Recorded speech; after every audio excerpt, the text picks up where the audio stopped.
pour s'accrocher à une fonction d'État afin de se trouver les moyens et ses partenaires internationaux qui financent, qui l'accompagnent pour que sa politique puisse tenir contre le Banyamulenge qui sont ses frères d'ailleurs, contre nous tous qui sommes ses frères et contre, bien sûr, les institutions en place. J'aimerais commencer par vous, Papa Jean Scoyer.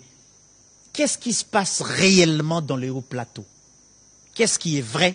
Qu'est-ce qui n'est pas vrai sur tout ce qu'on écoute? Merci, messieurs les journalistes. Avant de plonger dans les bains du sujet, oui, j'aimerais d'abord remercier les efforts, l'énergie et l'abnégation du président de la République, tous les efforts qu'il a fournis pour terminer cette guerre, pour vaincre cette guerre. Il n'y a pas longtemps, moi j'ai suivi un prêtre. J'ai suivi un prêtre, je crois qu'il était en Europe, et il a dit qu'il y a plusieurs façons de faire la guerre. Mais il y a aussi des guerres imbéciles. Et une guerre qui n'a pas d'objectif, une guerre qui n'a pas d'aboutissement, une guerre sans issue. Il a dit, on peut nous faire la guerre, on peut nous prendre des terres, puisque nous sommes peut-être dans un moment faible. Mais viendra un moment où le Congo sera fort. Et toutes ces terres-là qu'on aura perdues, on va les récupérer. À quoi alors aura servi cette guerre? Et c'est ça. C'est là qu'on est en train de partir. C'est une guerre sans objectif, sans issue. Même si on nous prenait les terres aujourd'hui, nos enfants qui viendront après, il n'est pas dit qu'un tel pays sera toujours fort et le Congo sera toujours faible. Non, qu'ils m'entendent. Pour ce qui est de la propagande de Moïse Nyarugabo, nous sommes de la partie, moi je suis un natif de Rurambo. Vous êtes natif de Rurambo? Je suis natif de Rurambo. Et à Rurambo, les Banyamulenge qui vivent là-bas, ils sont sous la protection de l'armée nationale de la défense burundaise. Ils sont sans problème. Même ce matin, j'ai parlé avec mes frères. Vous avez vos frères qui sont là-bas? Oui, mes frères et mes vaches. Le peu qui me reste de vaches, elles sont à Rurambo, à Kahuloro. Je parle avec eux tous les jours.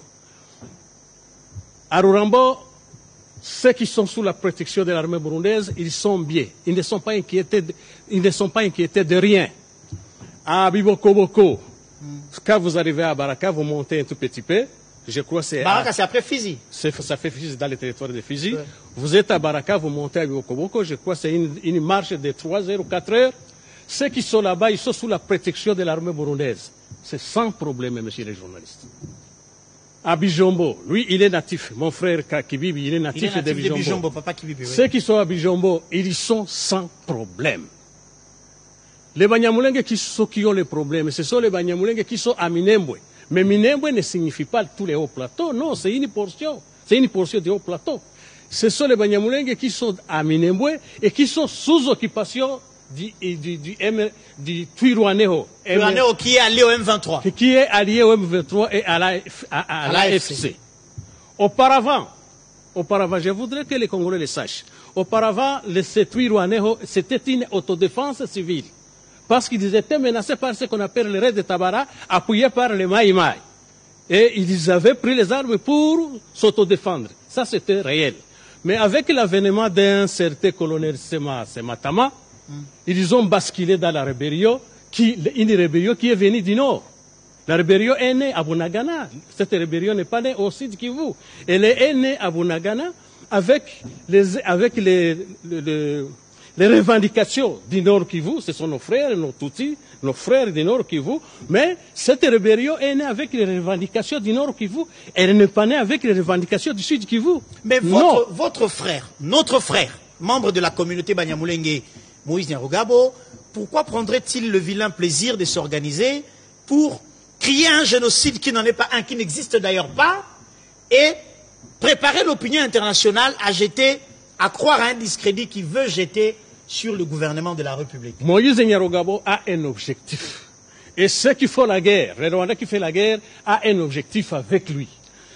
Il fait la propagande. Il utilise même le notable Banyamulenge pour dire qu'ils sont sous la menace d'un génocide de l'armée burundaise. Mais il n'a jamais dit, comprenez-moi bien, il n'a jamais dit un seul village. Il parle pour parler, de la théorie, il n'a jamais dit un seul village qui a été dévasté par l'armée burundaise, par exemple. Ce qu'il cherche, il cherche la confrontation entre deux armées étrangères, comme ce fut le cas à Kisangani, entre l'armée rwandaise et l'armée ougandaise. Donc, écoutez, monsieur Jean Sikoé. Donc, la propagande de Moïse Nyarugabo, c'est pour faire croire au Rwanda que ceux qui sont dans les hauts plateaux constituent une menace sécuritaire pour le Rwanda, oui, et pousser l'armée rwandaise à venir intervenir dans les hauts plateaux et se battre avec l'armée burundaise sur notre sol pour qu'on puisse revivre le scénario de l'Ouganda contre le Rwanda à Kisangani. Vous avez très bien trouvé, messieurs les journalistes. Donc, il fait cette propagande pour amener l'armée rwandaise à monter dans les hauts plateaux, aller se battre contre l'armée burundaise.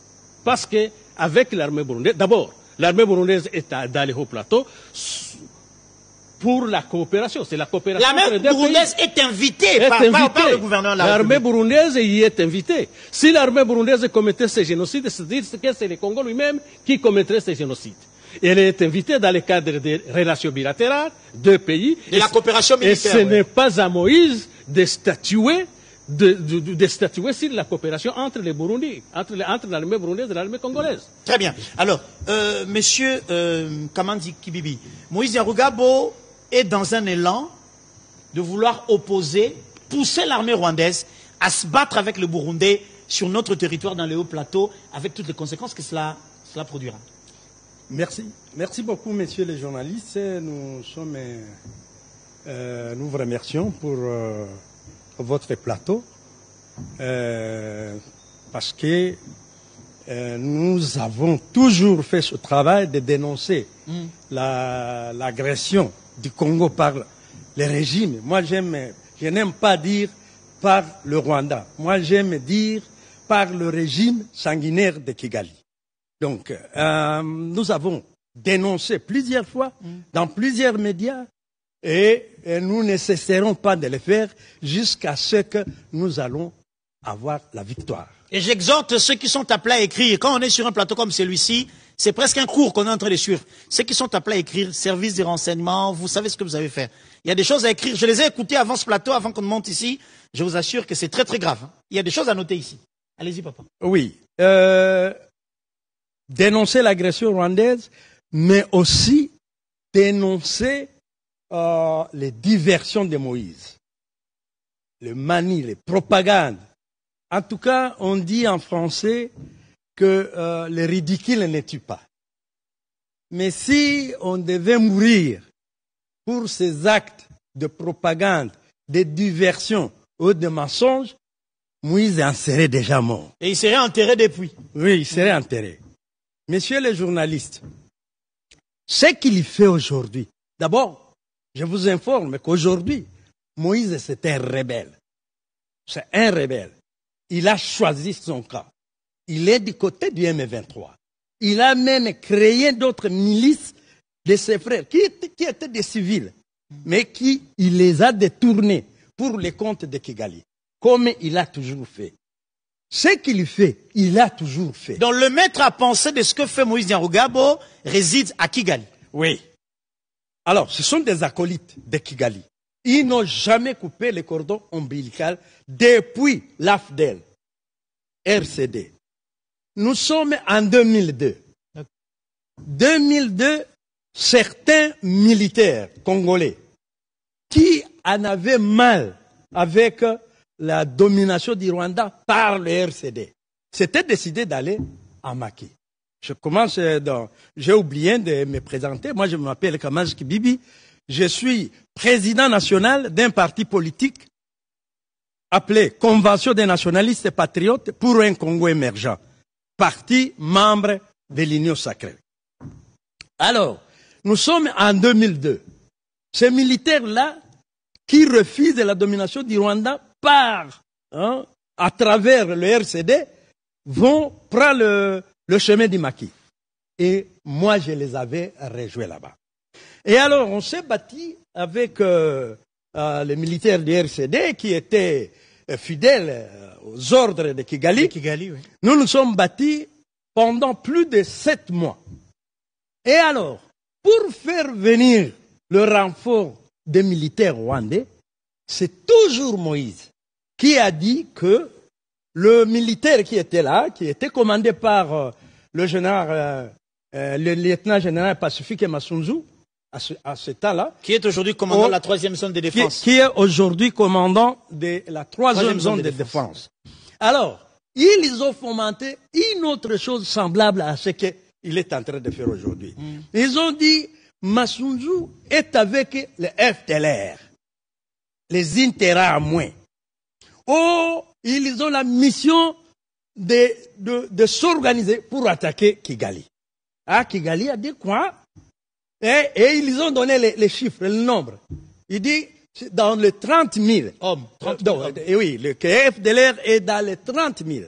À ce moment-là, comme les FCD étaient déjà défaits, et nous avions récupéré tous les hauts plateaux, toutes les positions occupées par les FCD étaient maintenant entrenommées. C'est avec ce mensonge-là. Et le Rwanda a déployé 13 000 militaires. Et ils avaient déjà une justification sur la scène internationale que voilà, les Banyamulenge disent que chez eux, ils donnent le témoignage qu'il y a des intérêts à moi et qu'ils s'organisent pour venir nous attaquer, nous envahir. Et alors, 13 000 militaires avec ce parapluie-là de mensonges que Moïse. Donc, et c'est le même travail qu'il fait aujourd'hui. C'est le même travail qu'il fait aujourd'hui. C'est le même travail. Et vous, Banyamulenge, vous n'êtes pas avec lui et vous ne l'accompagnez pas dans cette démarche. Plus de 80%. Et ceux qui sont avec eux, ils sont pris en otage. Aujourd'hui, le groupe Twirwaneho, dont mon ami vient de citer ici, le raid de Tabara, c'est un groupe burundais qui a raté un coup d'État au Burundi, mais composé en majorité des Tutsis burundais. Et ils ont fait, parce que ce coup d'État-là était organisé par Kigali. Hein? C'est eux qui donnaient les moyens et la logistique pour renverser le pouvoir que Kagame il rêvait y mettre un Tutsi à la tête, qui est de son obédience. Alors, le coup d'État a manqué. Ils sont venus au Rwanda. Ils ont été formés là-bas, organisés, formés, équipés militairement. Et avec la facilitation des acolytes de Kigali qui sont ici, c'est toujours les officiels des RCD, dont Moïse. Et ces Burundais-là ont infiltré jusqu'à Arurambo chez lui. Très bien. Alors, en vous écoutant, on peut aujourd'hui confirmer à la face du monde qu'aucun génocide n'est en préparation contre le Banyamulenge dans le haut plateau. C'est une manœuvre dilatoire d'un certain Moïse Nyarugabo qui, au nom de ses intérêts et de son égoïsme, continue à tendre la main au Rwanda. Il reçoit les moyens et les financements pour vivre, pour lui, sa famille et ses équipes, et veut pousser à un affrontement dans le haut plateau entre l'armée rwandaise et l'armée burundaise. C'est bien ça? Oui. Avant qu'on passe à autre chose. Oui. C'est bien ça, on est bien d'accord? Oui. Très bien. Maintenant, mesdames et messieurs, il y a quelques semaines, j'étais à New York. J'ai rencontré des Banyamulenge. Je les ai encore rencontrés au Canada. Mais il y a ce qu'on appelle aux États-Unis les Mao. Ça s'appelle comment les Mao? Mao Peace Association. Mao Peace Association. C'est une structure des Congolais, des Banyamulenge, dont certains ont acquis la nationalité américaine, mais qui sont instrumentalisés par notamment Rouberoy et Moïse Nyarugabo, et des gens qui se cotisent Burundi matin. Bato bazara ba juste salaire, batinda ba 500, ba 600 $ pour ba financer. Bitumbe zara na au plateau ba soda ba lo ba des gens qui financent. Mais c'est des citoyens américains. La loi aux États-Unis interdit à un citoyen américain de participer à des mouvements insurrectionnels, ba bloc ba trafic d'argent, trafic à drogue et consorts.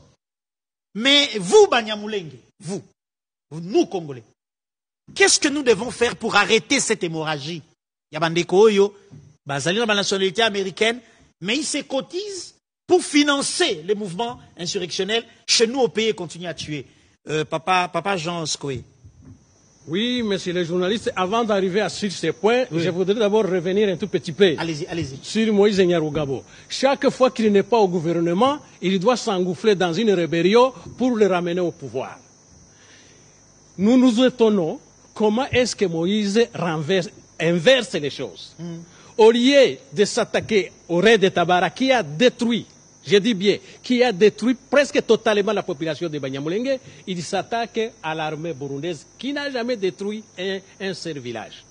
Avec le roi de Tabara, les Banyamulenge ont failli de quitter le Congo définitivement. Pourquoi est-ce qu'il ne s'attaquerait pas, il ne parle même pas aujourd'hui. Auparavant, il parlait de roi de Tabara. Aujourd'hui, il n'en parle pas. Parce que les éléments de roi de Tabara se sont fusionnés avec les Twirwaneho d'aujourd'hui. Qui sont allés au M23 FC. Les mêmes gens qui nous ont tués. C'est pourquoi d'abord il y a beaucoup de fuites ces derniers temps dans les Twirwaneho. Parce que les enfants, on est en train de les mélanger avec ceux-là qu'ils ont combattu.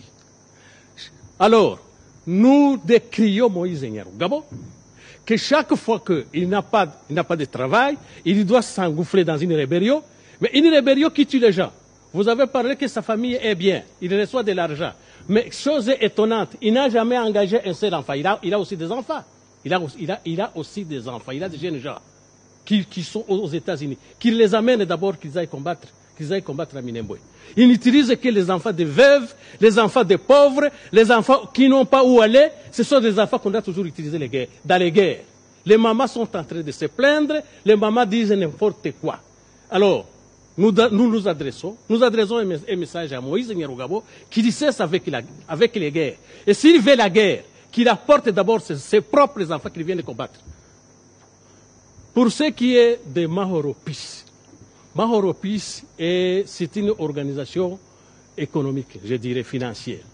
On cotise de l'argent et on envoie. Même à l'heure où nous parlons ici, il y a une délégation de Banyamulenge qui est aux États-Unis pour aller récolter de l'argent pour venir financer cette guerre qu'ils sont en train de mener. Alors, nous demandons pourquoi est-ce que notre gouvernement, sachant que de tels gens existent aux États-Unis, alors qu'ils ont la nationalité américaine, pourquoi est-ce qu'ils ne seraient pas poursuivis? Avec le pouvoir de l'État, avec le pouvoir du gouvernement, on peut les poursuivre. On peut arrêter les activités aux États-Unis. Parce que tout est documenté. Tout est documenté. En plus, nous demandons qu'ils ne restent pas dans le verbiage, qu'ils ne disent que voilà, les Banyamulenge sont sous menace d'un génocide de Barundi. Nous, les Banyamulenge n'ont jamais vécu une guerre avec les Burundi. Nous n'avons jamais vécu un antécédent avec les Burundi. Nous n'avons jamais vécu une menace venant du Burundi. Bien sûr qu'il y a eu, à un moment donné, il y a eu un génocide de Banyamulenge à un moment donné, il y a eu un génocide de Banyamulenge sur les sorts burundais. Mais ce génocide était commis, un massacre. Mais ce massacre était commis par des Congolais, ce n'était pas commis par des Burundais. C'est connu. Très bien. Alors, pour terminer, on va prendre. Vous allez rajouter quelque chose par rapport à Mahoropis. Mahoropis Association. En tout cas, Zali Mawa. Parce que beaucoup d'associations ici au Congo. J'avais un élément très important. Allez-y. La création l'infiltration des raids de Tabara. Ça avait quel objectif? L'objectif d'infiltrer raids de Tabara, cet outil-là rebelle à leur gouvernement, c'était de rasier les vaches de Banyamulenge, détruire leurs villages, détruire leurs champs pour que ces Banyamulenge-là puissent fuir vers le Rwanda. Le Rwanda avait déjà préparé même des endroits pour les accueillir. Mais alors, une fois ils ont quitté les hauts plateaux, les hauts plateaux allaient servir d'arrière-base pour attaquer le Burundi, pour que Kagame y mette quelqu'un de son obédience. Et après, les Banyamulenge qui seraient partis au Rwanda allaient revenir quelque temps après, dès qu'ils ont déjà l'influence militaire dans la région, allaient revenir, donc les Rwandais allaient revenir sous le nom de Banyamulenge pour occuper ces espaces-là, et c'est ce qu'on appelle, c'est le plan de balkanisation. Que ce soit la guerre depuis, même la guerre du RCD, M23, CNDP, tout ça. C'est cet objectif-là. Expansionniste. Et donc, ils veulent étendre. Même leur président l'avait dit. Alors, à ce temps-là, pendant que le raid de Tabara tuait les Banyamulenge, les acolytes de Kigali, ici, étant dans les institutions du pays. Et là, ça a été dénoncé par plusieurs, par des associations, il dit, mais ils ont créé cette association-là, ici. Pendant qu'ils étaient dans les institutions. Oui, pendant qu'ils étaient dans les institutions. Ils ont pensé, parce qu'ils ont des laboratoires. Et ils se mettent avec l'agresseur, avec leur maître, et ils montent une chose. Oh, faites une association, et cette association aura la mission de récolter de l'argent, parce qu'il y a beaucoup de Banyamulenge. Et on va aller dans des camps de réfugiés, recruter les jeunes avec cet argent-là. Et on les envoyait. Et les jeunes allaient comme pour dire qu'ils vont chez eux dans le haut plateau. Alors qu'on les amenait dans les M23. Très bien. Mais nous avons dénoncé ça. Beaucoup de gens ont dénoncé. Mais à notre grande surprise, ce mouvement-là subversif sur le sol congolais, notre pays n'utilise pas de canons diplomatiques pour que ce gens-là soit inquiété. Nous les connaissons. Tout a été documenté. Les comptes par lesquels ça passe, les gens qui reçoivent depuis le début, mais depuis le M23, il y a Libosoana, il y a Ezeza qui a mis 2012. Depuis 2012, déjà les Cambouana et Bandaki déjà. Mais comment de 2012 on est 2025? Pourquoi la RDC ne peut pas utiliser ces canons diplomatiques pour que l'Amérique se saisisse de ce dossier-là et que ce gens-là soit arrêté? Parce qu'ils ont la nationalité américaine. Je comprends pourquoi ceux qui ont demandé de faire comme un plateau. Je ceux qui vont expliquer, comprendre bien ce qui va expliquer, mais il faut expliquer bien tout ça là. En fait, on se livre à cet exercice pour comprendre que quand on dit Batela Ekolo, Zala patriotes, résistants.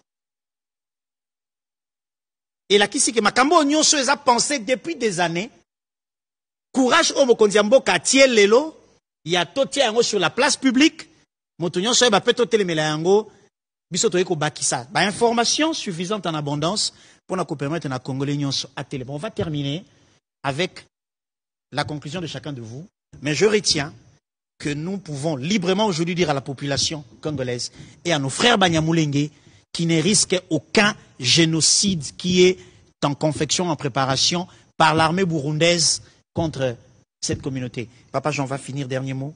On ne parle pas d'un génocide, on le vit. Est-ce que vous avez entendu un seul Banyamulenge traverser la rivière Ruzizi sous prétexte qu'il est en train de fuir l'armée burundaise? Non, il n'y en a pas. Qu'il quitte la zone rhétorique, qu'il montre les faits, qu'il montre les choses par les faits. Et en plus, Moïse Nyarugama n'est pas le seul fils de Banyamulenge. Pourquoi lui toujours?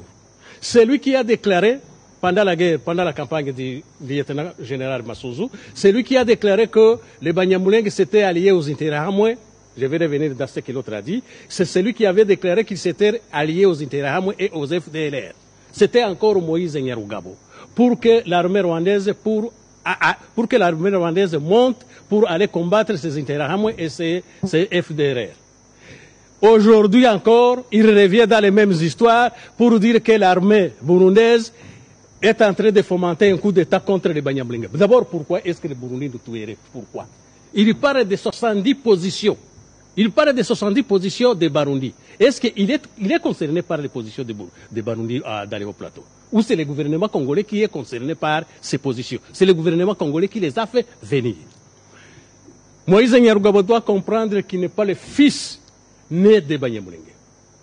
S'il y a un génocide, s'il y a un risque de génocide, il n'est pas l'unique fils de Banyamulenge. Ouais. S'il y a un quelconque génocide qui pèse sur les Banyamulenge, c'est tous les Banyamulenge qui sont concernés. Et vous allez tous vous lever. Et qui se mettraient debout pour le décrier. Il est Munyamulenge, je suis Munyamulenge, je le ferai. Donc, en tout état de cause, il n'y a aucun génocide, surtout de la part de l'armée burundaise, qui pèse sur les Banyamulenge. Avec l'armée burundaise, ils sont en train de faciliter le passage entre les hauts plateaux et Uvira. Quand les gens sont malades, puisque là on porte encore les malades sur les civières, sur les plancards, c'est l'armée burundaise qui convoie les malades. Quand les enfants vont venir faire les examens d'État, c'est l'armée burundaise qui les convoie. C'est l'armée burundaise qui est en train d'encourager les sources d'approvisionnement, puisque là, on manque de tout. Le couloir humanitaire, oui. Oui, il n'y a pas de sucre, il n'y a pas d'huile, il n'y a pas de savon, il n'y a pas d'habits. C'est l'armée burundaise aujourd'hui qui est en train d'organiser les marchés pour que les Banyamulenge puissent être livrés des histoires. Des biens de première nécessité. Oui. Alors, mais il inverse les choses. Nous ne voyons pas, de quelle mouche il a été piqué, nous ne voyons pas la mouche qui a piqué Moïse Nyarugabo pour inverser les choses. Au lieu de s'attaquer à ceux qui nous ont tués, il est en train d'attaquer ceux qui nous à ceux qui nous protègent. Ceux qui nous protègent. Très bien, on va terminer. Papa Kibibi. Avec votre permission, allez-y. Nous allons conclure na lingala. Allez, ok. Alors, ezali boye. Mokonzi ya mboka asali effort nene. Esengeli ndenge okomi wana Congolais tellement. Esengeli que chaque Congolais se mette debout. Ngaye kamusaka nga mingi. Toza agressé par une puissance étrangère. Mais au lieu de nous mettre ensemble, on est dans des querelles de positionnement politique, des divergences d'opinion. Et ça n'a normalement, ce n'est pas Tshisekedi qui est attaqué. Ce n'est pas le pouvoir de Tshisekedi qui est attaqué. C'est le Congo. C'est tous les Congolais. Que ce soit les opposants, que ce soit les gens de l'Union sacrée. Chaque Congolais est attaqué. Normalement, on devait unir nos efforts. Nos efforts pour d'abord, foutre l'ennemi dehors. Et puis après, nous revenons sur nos histoires internes. Très bien. Donc, nous remercions de vive voix les actions du président de la République, ce qu'il fait dans le front diplomatique. On ne pouvait pas avant dire citer le chien par son nom. Et aujourd'hui, le monde entier sait que nous sommes agressés. Il y en a même, on le voit, dans beaucoup de pays où les gens s'organisent, les gens de mouvements citoyens, oui, de beaucoup de pays du monde, et ils pleurent, ils compatissent avec les Congolais. C'est parce qu'il y a eu un travail qui a été fait au plan diplomatique. Oui, qui a été fait. Donc, moi, je demanderai aux Congolais, et on va terminer par là. Et puis, nous avons des informations. Mais les gens qui ont des informations, pour devancer les événements, devaient être encadrés. Aujourd'hui, ils utilisent les piolas. Ce sont des Congolais. Ils les utilisent, ils leur donnent l'argent, ils les encadrent. La communauté Banyamulenge est capable de s'organiser pour faire face à cette propagande nocive, menée, organisée, conçue par Moïse Nyarugabo et financée par Kigali. Tout à fait. Je vais terminer par cette chose. Je vous ai dit que les Barundis sont dans 4 points. Ils sont à Rurambo, ils sont à Bijombo, ils sont à Minembwe, ils sont à Bibokoboko. Il n'y a que les notables Banyamulenge qui sont à Minembwe, encadrés par les hommes de la rébellion. Oui. Il n'y a que ces notables-là qui ont fait des déclarations. Les notables qui sont à Bibokoboko ne disent rien. Les notables qui sont à Bijombo ne disent rien. Les notables qui sont à Rurambo ne disent rien. Donc, pour vous montrer la fausseté des déclarations de Moïse Nyarugabo et ce qu'il utilise. Très bien, merci. Alors, j'exhorte. Une seule chose. S'il vous plaît, on va finir. Oui, on va finir. Une seule chose. Moi, je me rappelle que j'étais aussi aux médias comme ça à Bukavu. Et là, c'était avant que le Bukavu ne tombe, les Goma ne tombent. Et j'ai commencé à dénoncer. Et quand moi j'ai dénoncé, parce qu'il y avait encore une histoire pareille, qu'on va massacrer les Banyamulenge. Quand j'ai dénoncé ces notables-là qui ont dit qu'il y a génocide, m'avaient appelé pour me féliciter. Mais aujourd'hui, parce qu'ils sont coincés par... ils sont dans... Très bien. Ouais. Très bien. 2 choses à retenir. La première, pas de menace, il n'existe aucune menace